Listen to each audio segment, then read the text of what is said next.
ध्यान के पिछले कुछ दिनों के दौरान मैंने जो पहली चीज सीखी वह यह है कि मनुष्य के जीवन की सबसे महत्वपूर्ण घटना स्वयं को जानना है। यह सुनकर रिझाई ने कहा, सिर्फ तुम ही नहीं, दुनिया में ज्यादातर लोग जरूरत से ज्यादा बोलते हैं। आज भी लोग ज्यादातर समय केवल एक दूसरे को नीचा दिखाने के लिए ही बोलते हैं। कुछ लोग ना चाहते हुए भी बातें करते हैं और अपना जीवन बर्बाद कर लेते हैं। रिझाई ने राजकुमार को मौन का महत्व समझाते हुए कहा। एक बार गौतम बुद्ध से उनके शिष्यों ने पूछा, प्रिया, बुद्ध, आप ज्यादातर समय चुप क्यों रहते हैं? बुद्ध ने कहा, क्योंकि मौन में मैं अपने भीतर अनंत शांति की गहराइयों में होता हूं। मौन अपने भीतर उतरने की पहली सीढ़ी है। मौन के बिना स्वयं को जानना असंभव है। स्वयं को जानने और समझने का पहला नियम है कि मौन हो जाओ। उतना ही बोलो जितना अत्यंत आवश्यक हो। जिसके बिना चल जाता हो उसे छोड़ दो, उसे मत बोलो। और तुम अचानक पाओगे कि 90% से ज्यादा तो व्यर्थ की चीजें थी। ना बोलते तो कोई नुकसान न था। बोल के ही गलती कर दी दोस्तों, दुनिया की 90% मुसीबतें कम हो जाए। अगर लोग थोड़ा चुप रहे, झगड़े फसाद कम हो जाए, उपद्रव कम हो जाए, अदालतें कम हो जाए। अगर लोग थोड़ा चुप रहना सीख ले। संसार की बहुत सारी समस्याएं, बहुत सारा उपद्रव सिर्फ बोलने से पैदा होते हैं। सारी बात मौन सीखने की है। जब तुम नहीं बोलते तब तुम एकांत में अकेले हो गए, भरे बाजार में भीड़ में खड़े हो, नहीं बोलते, हिमालय के शिखर में पहुंच गए। जिसे मौन की कला जान ली, वह भीड़ में भी अकेले होने की कला जान लेता है। वह अपने भीतर ही डुबकी लगाने लगता है। एकांत में तो आदमी स्वर्ग में है। दूसरे की उपस्थिति ही बेचैनी पैदा करती है। पहले तो मौन को साधो, अपनी ऊर्जा को मौन में उतरने दो, उसे गहराने दो और उस स्थिति में मौन को लेकर जाओ कि बोलते ही लगे कि बेईमानी हो गई। जब दूसरों की मौजूदगी से तुम ज्यादा परेशान हो जाओ तो उचित है कि आंख बंद कर लो और अपने में खो जाओ। वहां से पाओगे ताजगी, क्योंकि तुम्हारे जीवन का स्रोत वहीं छिपा है।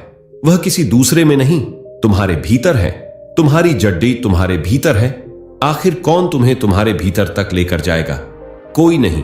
तुम्हें स्वयं अपने भीतर उतरना पड़ेगा। इसीलिए अपने भीतर जो है वही परम राज्य है। जीवन का वही स्रोत है, अनंत का। वहीं से जन्म हुआ है। वही मौत में डूब जाओगे। वही तुम्हारा सूर्य उगा है, वहीं से अस्त होगा। इसलिए उसमें बार बार डुबकी लगाओ। जब भी तुम डुबकी लगाकर लौटोगे, वहां से तुम पाओगे। फिर ताजा हुए, फिर जीवन की नई संपदा मिली। फिर नहीं, शक्ति का जन्म हुआ। थकान गई, उदासी गई, चिंता गई। जैसे कोई स्नान करके लौटता है तो शरीर शीतल हो जाता है, शांत हो जाता है। ऐसे ही जब कोई भीतर से होकर वापस आता है, मौन में स्नान करके लौटता है, तो समस्त अस्तित्व, समस्त व्यक्तित्व शांत और मौन हो जाता है, आनंदित हो जाता है।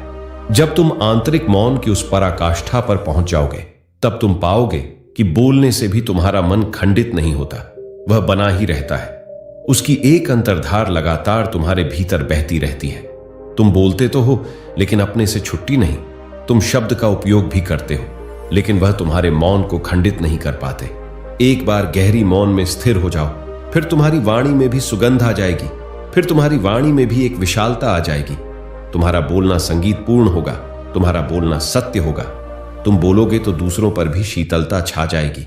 जैसे ही तुम अंदर से चुप होते हो, तुम इतने शक्तिशाली होने लगते हो कि समाज की निर्भरता तुम छोड़ने लगते हो और तुम्हारे जीवन में एक मस्ती आती है जो केवल दीवानों के जीवन में होती है। तुम्हारे चेहरे पर एक नई रौनक आ जाती है। तुम्हारी आंखें किसी और ही ओज से भर जाती है और तुम अनंत शांति के समुद्र में डूबने लगता हो। इतना कहकर रिझाई ने अपनी बात खत्म की और वह वापस मौन में चले गए। राजकुमार भी उनका धन्यवाद कर अपने महल वापस चला गया। दोस्तों, आपने भी अनुभव किया होगा कि बहुत ज्यादा बात करने से दिमाग का शांत हो जाता है, जिससे हम अपने दिमाग पर नियंत्रण खो देते हैं और साथ ही अपना ध्यान भी खो देते हैं। जो लोग बहुत ज्यादा बोलते हैं, उनके पास किसी एक काम पर ध्यान केंद्रित करने की काबिलियत नहीं होती। वह अपने किसी भी लक्ष्य पर पूरी तरह से केंद्रित नहीं हो पाए। और अगर हम केंद्रित नहीं हैं तो जीवन की सच्चाई को समझ नहीं पाएंगे और ना ही कभी मनचाही सफलता हासिल कर पाएंगे।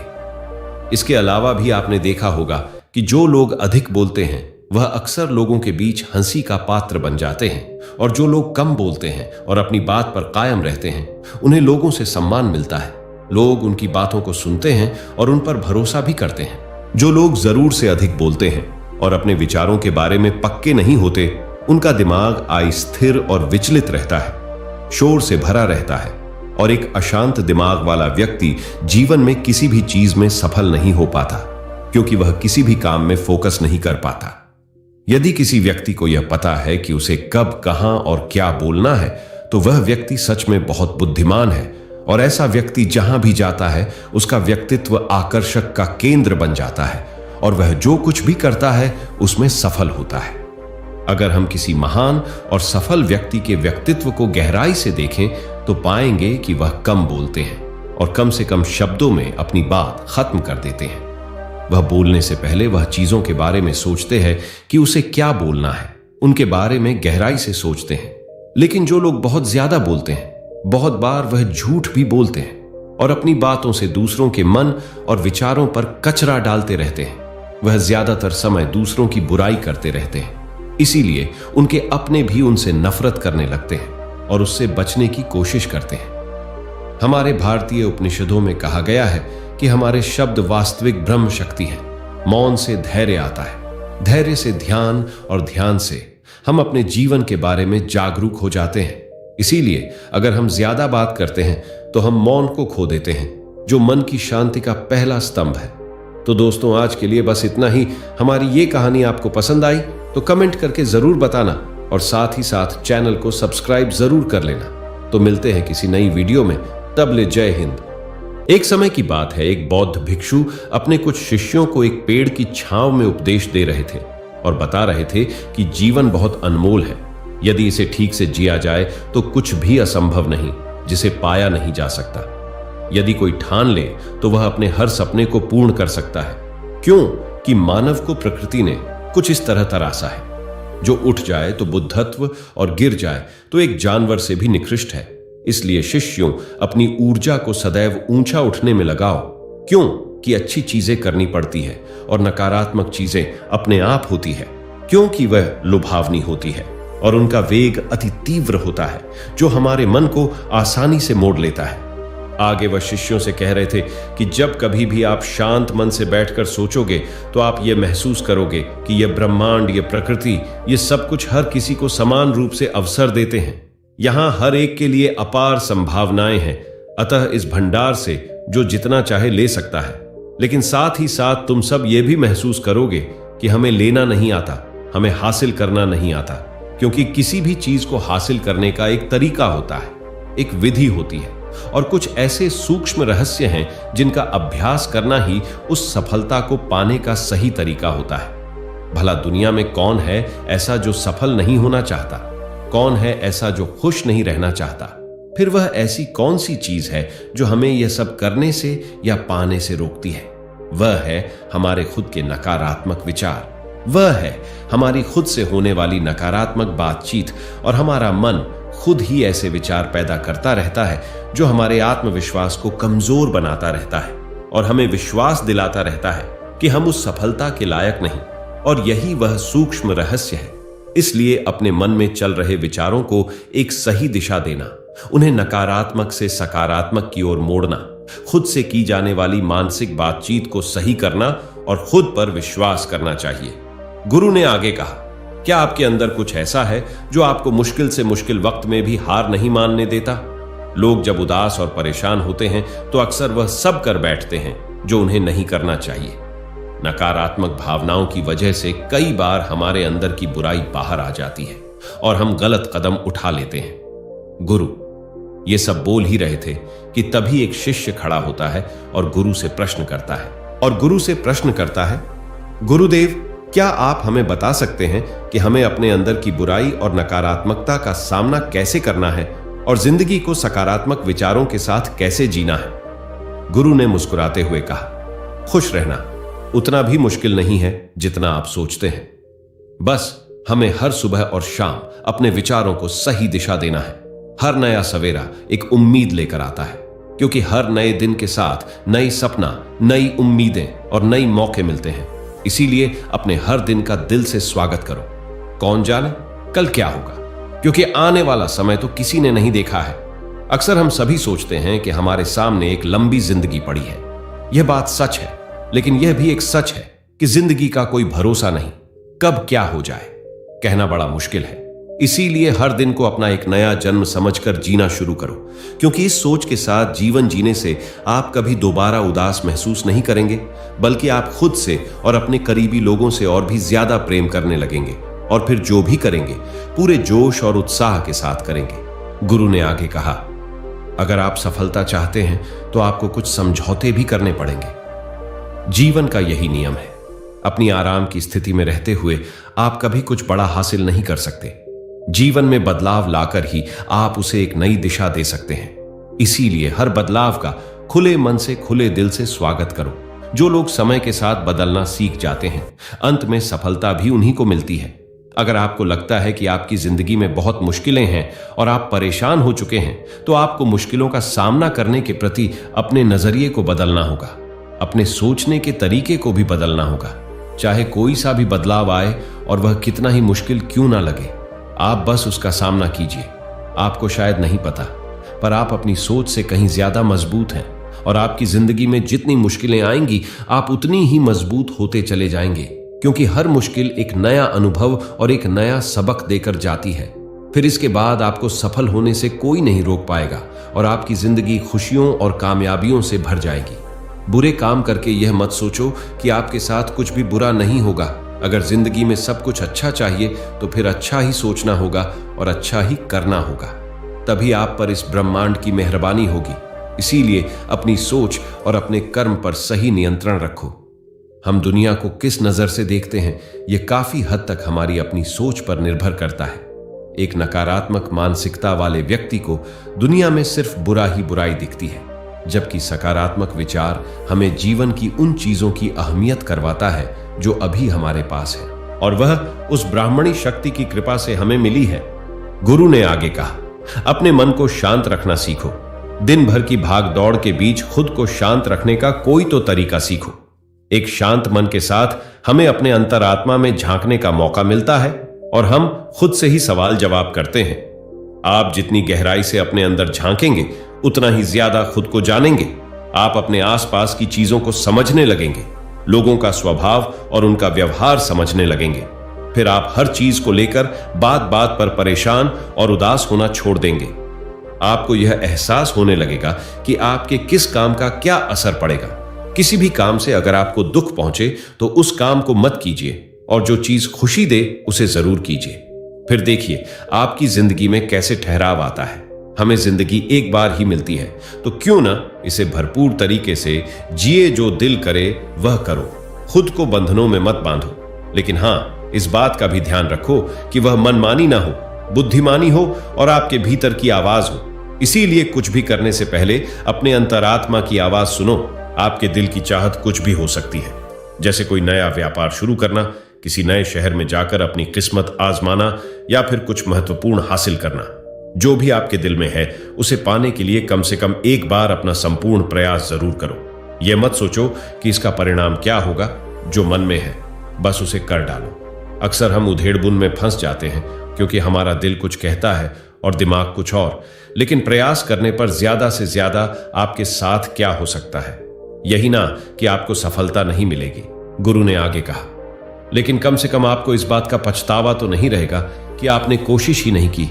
कुछ न करने से तो बेहतर है कि हम उस काम को करके उसमें असफल हो जाए। गुरु ने आगे कहा, आपकी अंतरात्मा आपकी भलाई चाहती है। इसकी आवाज को कभी भी नजरअंदाज मत करो, क्योंकि अंदर से आने वाली आवाज ही हमें सफलता के रास्ते पर ले जाती है। जब भी आप कुछ गलत सोचते हैं या करते हैं, तो सबसे पहले अंदर की आवाज ही आपको गलत करने से रोकते हैं। कभी सोचा है ऐसा क्यों? क्योंकि यह हमेशा हमारा भला चाहती है। यही तो ऊपर वाले का दिया हुआ सबसे अनमोल उपहार है हमारे पास, जिसे हम समझ ये बुद्धिमत्ता कहते हैं। अगर जिंदगी की खूबसूरती को समझना है तो अपने अंदर झांक कर देखो। ये देखो कि तुम्हारे पास क्या क्या है और तुमने अपने जीवन में कितना कुछ हासिल किया है। जिंदगी की सुंदरता को आप केवल तभी महसूस कर पाएंगे, बजाय यह सोचकर दुखी होने के कि हमारे पास क्या नहीं है। यह सोचकर खुश रहो कि हमारे पास कितना कुछ है, और इसी संतोष की भावना और शांत मन के साथ अपना प्रयास जारी रखो। इतना कहने के बाद गुरु कुछ देर के लिए मौन रहे और फिर कहना शुरू किया, क्या आप जानते हैं, शब्द तलवार से ज्यादा ताकतवर होते हैं। इसीलिए शब्दों का प्रयोग सोच समझकर करना होता है। ऐसी बात करने से बचो जो किसी दूसरे को बुरी लगे। साफ और स्पष्ट राय रखना अच्छी बात है, लेकिन किसी को ऐसी बात मत बोलो जो उसे अंदर तक चुभ जाए। सच भी तो सभ्यता के साथ कहा जा सकता है ना। अगर आप क्रोध में हैं तब भी किसी को उल्टा सीधा खाने से बचाव, कहीं ऐसा ना हो कि आपको बाद में पछताना पड़े। बात करते समय अपनी आवाज में नमी रखो। जहां तक हो सके साफ बात कहो, लेकिन प्रेम से कहो। एक अच्छा इंसान बनने के लिए आपको सिर्फ इतना ही करना है। हां, लेकिन इन आदतों को अपने स्वभाव का हिस्सा बनाने में समय लगता है, क्योंकि इनका अभ्यास करना पड़ता है। खुद से पूछिए कि क्या आप एक अच्छे इंसान हैं और आपको क्यों लगता है कि आप अच्छे हैं। आपके अंदर ऐसी कौन सी खास बात है। आप दूसरों से किस तरह से पेश आते हैं। ये सवाल आपको अपनी कमियां जानने में मदद करेंगे। शुरुआत में हो सकता है खुद से ऐसे सवाल जवाब करना आपको अजीब लगे, लेकिन खुद से ऐसे सवाल करते रहिए और खुद को विनम्र व अंदर से शांत रखने का प्रयास करिए। अगर एक इंसान के रूप में आपको अपने अंदर सुधार लाना है तो अपनी कमियों को पहचानो। गुरु ने आगे कहा, दुनिया में प्रेम से बढ़कर कुछ भी नहीं है। प्रेम आपको आबाद भी कर सकता है और आपको बर्बाद भी कर सकता है। हालांकि प्रेम को ना समझना ही बर्बाद करेगा, क्योंकि प्रेम तो बड़ी पवित्र चीज है। प्रेम ही ईश्वर है। अपना नियम बना लो कि आपके अंदर सबके लिए प्रेम और करुणा हो। जिस दिल में प्रेम होता है वही दिल आबाद होता है। जितना प्यार आप बांटेंगे उतना ही है आपके पास लौट कर आएगा। जिसके दिल में प्रेम और करुणा है वह कभी किसी के साथ बुरा कर ही नहीं सकता। उसके अंदर दूसरों के प्रति बुरी और नकारात्मक भावनाएं आ ही नहीं सकती। असल में प्रेम के अंदर वह ताकत है जो हमें गलत काम करने से रोकती है। गलत काम करके इंसान कभी चैन से नहीं रह सकता। उसके अंदर हमेशा एक डर और पश्चाताप बना रहता है। एक बार के लिए गलत काम करना छोड़ दो, फिर देखो आपको इतनी बेहिसाब खुशी और संतुष्टि मिलेगी कि आपकी पूरी जिंदगी चैन से गुजरेगी। जो लोग स्वार्थी और धोखेबाज होते हैं, खुशियां उनसे दूर भागती हैं। वह चाहे कितना ही खुश रहने का दिखावा कर लें, लेकिन अंदर से वह हमेशा दुखी ही रहते हैं। गंदे काम और गंदे विचार हमें कभी खुशी नहीं देते, और जहां खुशी है वहीं प्रेम है। इतना कहने के बाद गुरु ने अपना प्रवचन समाप्त किया और फिर सभी शिष्य अपने अपने दैनिक कार्यों में लग गए। दोस्तों, इस तरह के विचार अपने दिमाग को देने से और विचारों को सकारात्मक रखने से निश्चित रूप से जिंदगी बदलेगी। तो दोस्तों, आज के लिए बस इतना ही। मिलते हैं किसी नई वीडियो में। तब तक के लिए जय हिंद। दोस्तों, हम सभी के जीवन में एक टाइम ऐसा आता है जब हम किसी काम के सफल न होने से निराश हो जाते हैं और मन ही मन हम उस काम से हार मानने लग जाते हैं। वही कुछ लोग ऐसे भी होते हैं जो जल्दी किसी काम से हार नहीं मानते, और यही गुण उनको औरों से अलग बनाता है। इस गुण के कारण वो एक सफल इंसान बन पाते हैं। यह वह शक्ति है जो हमें चुनौतियों का सामना करने और अपने लक्ष्य को प्राप्त करने में मदद करती है। दृढ़ इच्छा शक्ति के बिना हम आसानी से किसी काम से हार मान सकते हैं और अपने सपनों को छोड़ सकते हैं। दोस्तों, इस वीडियो के माध्यम से हम आज कभी हार न मानने की शक्ति और इसके महत्व के बारे में जानेंगे और सीखेंगे कि हम इसे अपने जीवन में कैसे उतार सकते हैं। चाहे आप अपने करियर, अपने रिश्तों या अपने व्यक्तिगत विकास में सफल होना चाहते हैं। दृढ़ इच्छा शक्ति आपके पास सबसे महत्वपूर्ण उपकरणों में से एक है। क्योंकि कहा जाता है न कि मन के हारे हार है और मन के जीते जीत। यदि आपके मन में इसी दृढ़ इच्छा शक्ति की कमी है तो आप अपने जीवन में आने वाली मुश्किलों से आसानी से हार जाएंगे।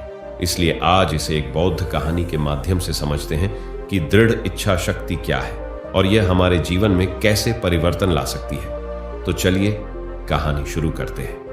दोस्तों, एक बार एक बहुत ही लाचार और परेशान व्यक्ति एक बौद्ध भिक्षु के पास आकर कहता है, हे महात्मा, मैं अपने जीवन से बहुत दुखी हूं।